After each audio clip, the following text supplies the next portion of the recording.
Senator Baldwin. Thank you. Senator Britt just teed up the path that I wanted to take on registered apprenticeships. It's obviously a high-quality pathway to help workers find jobs that pay good wages. And since fiscal year 2016, Congress has worked in a bipartisan way to invest in apprenticeships. I've long been a champion of registered apprenticeships, as Wisconsin was the first state in the country, we talked about this, to have one. And I was particularly excited to see expansion of registered apprenticeships in new sectors, including in education. It can be hard to stand up a new apprenticeship, and the federal government has funded intermediaries to help provide technical assistance to do just that, and other supports to entities that are interested in creating or growing registered apprenticeships. And it's why, and I said this in my opening comments, but I was really disappointed that in the first few months of Trump's presidency, we seem to be going backwards on apprenticeship expansion. The administration has canceled several apprenticeship contracts, including contracts that were helping various communities grow their apprenticeship programs.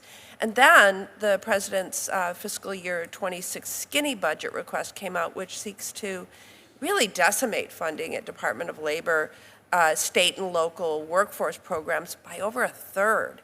At the same time, President Trump also issued an executive order calling for, as you just mentioned, 1 million new apprentices in our nation. And those actions seem to be at odds with one another. So, Madam Secretary, will cutting funding for apprenticeship programs and significantly cutting funding for workforce training programs that support apprenticeship programs, how does that advance the goal of 1 million new apprentices? Well, doing business as it's been done in the past hasn't always produced the best outcomes. I am working very closely with this administration on reaching that goal of 1 million apprentices throughout the country. And as you've just heard me say, we've added about 83,000. Chairman Capito said the same thing, working through the public-private partnerships and assisting our federal and state relationships, fostering that, I think is what's key here. You know, as a former mayor and on the ground, it was essential to me to understand where our needs were in the education system with our community colleges, our career and technical education. Partnering them with private sector and public sector, I think, is where the key is, and making it easy to modernize. I just sat with the department yesterday to talk about the apprenticeship program and how we can develop a more streamlined, modern approach to make it easier and more flexible to even work the system in itself. So while I think saving money is reconciliation with doing the same thing. Contracts were terminated? Do you know why those contracts were terminated, if that's just the approach that you say you'd like to take? Well, the approach is that we want to grow the apprenticeship program, and that's exactly what we're doing, and we're going to continue to do so. And that is being on the ground and understanding what the market demand is.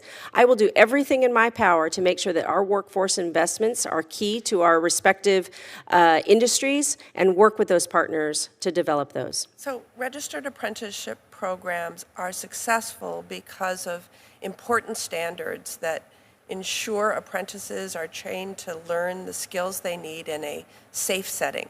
And I want to be clear, to reach the goal of 1 million new apprentices with more limited resources, as is in the skinny budget, weakening the standards of registered apprenticeship programs is not on the table. We're not. Listen, the goal is to enhance, promote, and foster and grow these apprenticeship programs. We want to protect the American worker. That is everything I do every single morning when I walk into that office, I think about the American worker first. Every decision that is made, and we're going to make it better for the American worker. That's what the president is asking me to do.